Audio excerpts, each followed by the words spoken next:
Air signs. Psych, this is for earth signs. But I was thinking about you.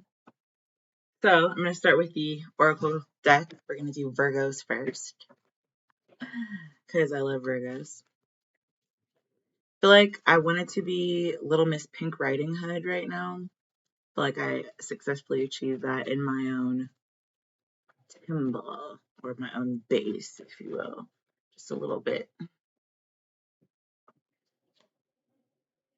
Okay, so competition is coming right out. Someone could be competing with you, Virgo. Yeah, they're in despair, whoever's competing with you. This is number 17.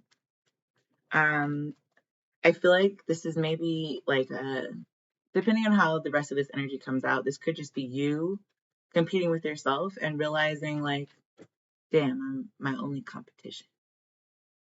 Like, as much as competition is no longer compelling to a lot of people, especially as it pertains to like career or relationships, there is something to be said about keeping the spark alive, right?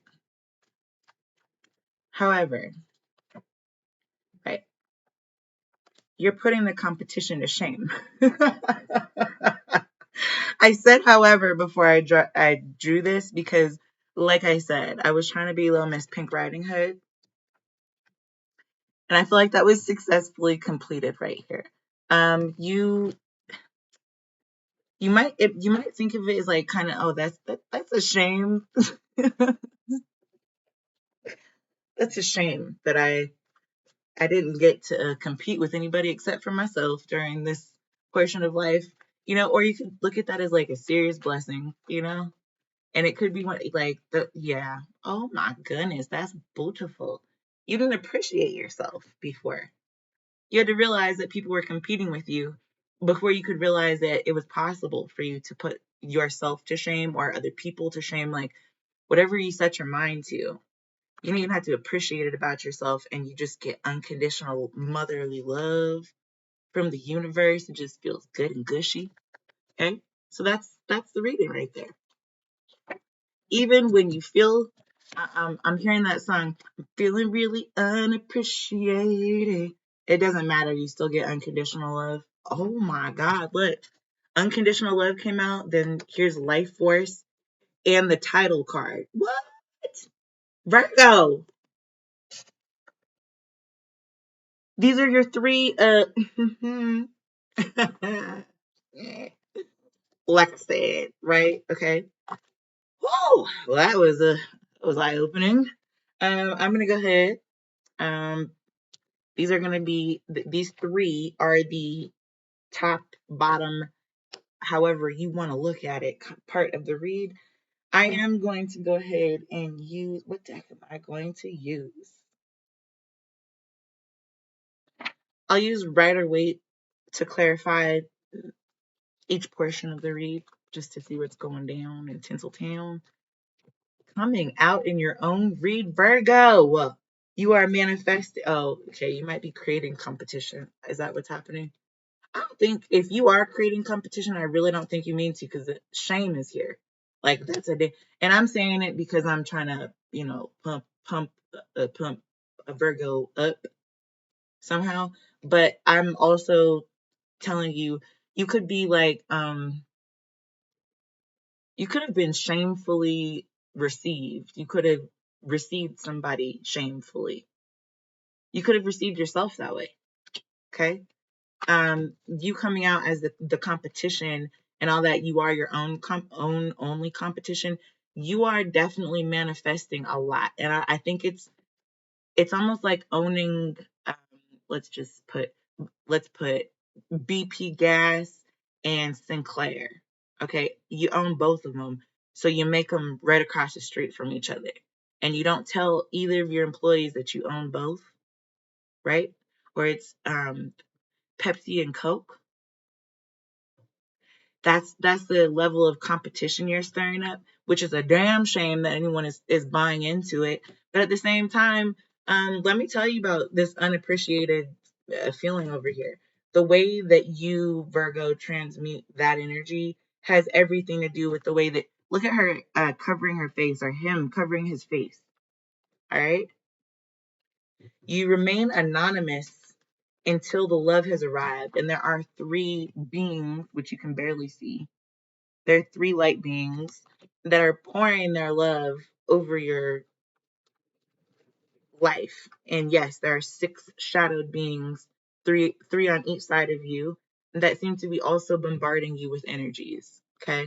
And that could be the energies of your own self showing up to either reaffirm or question or challenge you to see whether or not you stand firmly in your convictions, which is why you would either feel shame or pride in whatever it is that you do. Here we've got the Six of Swords. You're moving on, okay? Or not moving on. I don't really know how this came out. I have to replay this. This is the Six of Swords. So if you are not coming out of shame, it means that you've stayed contained to yourself. You've cocooned yourself with the correct kind of energy that now propels you towards self-realization, self-actualization, some type of gratitude, right? Because I'm just seeing that this appreciation card in the reverse has something to do with like almost verbiage, like what how are we going to explain this? There's something about how can I explain this? Either this is someone coming to you saying how can I explain this, or you're saying that to somebody else. It's yeah, there's something. You feel like there's something thankless about your energy. Not that's what I'm saying. Okay, now I'm having that moment. How do I explain this? Okay, when someone is deeply devoted to something, right? This is an offer. Okay, it's kind of fishy. When somebody is devoted to something, like going on a mission, filling a mission statement, creating a reason, a goal, or whatever in their life, they typically stake out something that they can see themselves doing in the future, something that they could foresee. I can see jumping this high. Okay? You're now competing with yourself to jump this high. Once you get this high, you've now manifested that high. You've now jumped that high. Okay? This next level is putting that level, like once you've got your first high score, it's like doing a second draft. And almost undoubtedly, without even having to move anywhere, you can put your first draft to shame because you've already got the bones, right? Now you've got the muscles. Now you've got the whole musculoskeletal system. When you add the internal organs, which are kind of thankless because you can't see them, if we were all to work, or I guess walk around without our augmentary systems or epidermis, basically your skin, and we could see everyone's innards and how fit they are or how unfit they are, do you think we would still perceive people the same way? It's a shallow hell moment, right? That's kind of the kind of unappreciation that you've been going through. It has nothing to do with looks. It has nothing to do with perception of self. I think people perceive you just fine. I don't. If they don't, then they don't tell you to your face. But this is why. Is because you've got this unconditional love that's constantly fed to you through a life force energy. Sorry, I accidentally picked that one up with it. And it's a title that you carry. It's you're the heavyweight champ. I guess that's why I felt like wearing my hood today. It is what it is. It's you are who you are. You're unapologetic about it, and it comes from a place of like as much love as a Virgo can give. And that love can be kind of tough love. It can be very nurturing, motherly love, or it can also just be like, yes, I will own whatever it is that I need to own. I can achieve whatever it is I need to achieve in order to get where I need to go. This is get where I need to go. There goes the Aphrodite romantic love, and here comes the unconditional mother love. Okay? So you have all the tools in your hands, whether you're a man or a woman. This is applicable. Okay, so apply it. I'm going to shuffle and just get Woo! A whole bunch of cards just came out and went under the table. I'm going to leave them where they're at. I don't think they're important. I guess that's why they needed to go. Okay, so that's what I'm saying. There's something about this energy that you have being really like people are not very appreciative of it. They're very there's something very thankless. It's like you've been stabbed in the back this many times because people assume that there's no way a Virgo could embody all three of these attributes all at one time. Could continue to have their cup runneth over, other people's cup runneth over without any appreciation. They don't believe that that's even possible. They don't even see it. They can't even imagine it. It is not something that they can look out into the future and envision. They can't even fathom this. That's what it is. So, yeah, I know that it might feel like a thankless job to be a Virgo today or in the next upcoming weeks. I don't know. If this is past, present, and future energy, the competition is over. At this point, you get to, and I don't know how these fell, because remember, this one fell on the floor. So if it was in the upright, let's just say your shame is going to be moving forward. Fine. I think you're honestly ready for it. I don't think you've been thanked anyway. You're moving towards happiness for yourself. That's what the Virgo is doing. No matter how these two fell out, they both fell out in the upright. So either way it goes, whether you're moving towards an overflowing cup or whether your cup overfloweth and therefore you're moving on, Virgo, you've manifested it. This is you removing these swords from your back. Like, no more brute. You're a brute. You're a bully. Had enough. Okay. It's not about that. It's about you taking your dog, your loyal, trusty, faithful dog, or your loyal, trusty, faithful cat, right? And moving on up, right? That's what I'm saying. Is like this is an unconditional love that is on fire. It's literally going to dry the Sahara Desert or catch the whole ocean on fire. It's your call. There's a lot of oceanic energy right here. You know how to handle your emotions moving through this. You know how to handle the fire.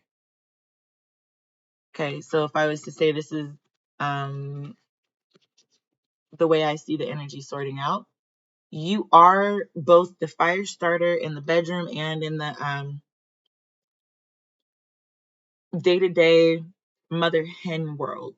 Okay, that's your domain.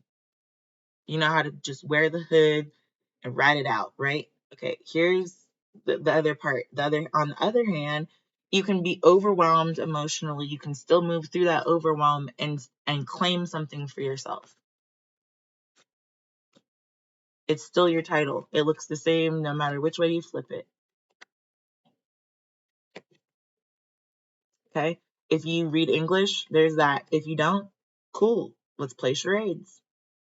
You know what I'm saying? It's an adaptability that you are just innately able to create for yourself, Virgo.